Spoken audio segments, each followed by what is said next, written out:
महाशिवरात्रि। लोग कहते हैं यह शिवजी की शादी की सालगिरह है, लेकिन सच कहूं यह आधी अधूरी बात है। ये रात सिर्फ जश्न की नहीं बल्कि उस खौफनाक अंधेरे की गवाह है जब पूरी दुनिया खत्म होने की कगार पर थी। एक ही रात में 3 ऐसी घटनाएं घटी जिन्होंने ब्रह्मांड का नक्शा बदल दिया। जरा सोचिए, एक तरफ शादी की शहनाइयां थीं, तो दूसरी तरफ मौत का जहर, और तीसरी तरफ एक ऐसी आग थी जो ब्रह्मा और विष्णु का घमंड चकनाचूर कर रही थी। अगर आप यह वीडियो 16 फरवरी से पहले देख रहे हैं तो सावधान हो जाइए, क्योंकि आज हम शिवलिंग के प्रकट होने की वो कहानी सुनेंगे जिसे सुनकर आपके रोंगटे खड़े हो जाएंगे। कहानी पर आते हैं। एक बार ब्रह्मा जी और विष्णु जी में युद्ध छिड़ गया। दोनों लड़ रहे थे कि मैं महान हूँ। नहीं, मैं तुमसे ज्यादा महान हूँ।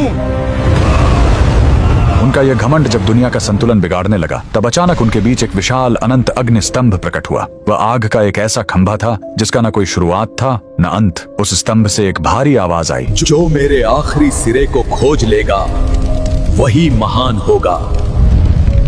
ब्रह्मा जी हंस बनकर ऊपर उड़े और विष्णु जी वराह बनकर नीचे गए। हजारों साल बीत गए, विष्णु जी को अंत नहीं मिला। उन्होंने अपनी हार मान ली, लेकिन ब्रह्मा जी ने वापस आकर झूठ बोला कि उन्हें अंत मिल गया है। उसी पल उस आग से काल भैरव प्रकट हुए और सजा के तौर पर उन्होंने ब्रह्मा जी का वो सिर काट दिया जिससे उन्होंने झूठ बोला था। उनका अहंकार टूट गया। चूंकि शिव जी आग के रूप में आए थे, वो बहुत गर्म थे। तब देवताओं ने उन्हें शांत करने के लिए उन पर जल और दूध चढ़ाया। यही वो पहला दिन था जब शिवलिंग पर रुद्राभिषेक की शुरुआत हुई। लेकिन कहानी यहीं खत्म नहीं होती। एक बार जब देवता श्रीहीन यानी कमजोर हो गए थे, तो अपनी शक्ति वापस पाने के लिए समुद्र मंथन हुआ। सबको उम्मीद थी अमृत की, लेकिन निकला क्या? हलाहल विष। पूरी दुनिया जलने लगी। तब फिर वही भोलेनाथ आगे आए। संसार को बचाने के लिए उन्होंने उस उबलते हुए जहर को पी लिया और अपने कंठ में रोक लिया। जहर की गर्मी से शिवजी का शरीर तपने लगा। उस जलन को शांत करने के लिए सभी देवताओं ने उन पर पूरी रात गंगा जल, दूध और बेलपत्र चढ़ाया। उन्हें नींद न आ जाए इसलिए पूरी रात देवताओं ने गीत गाए और जागरण किया।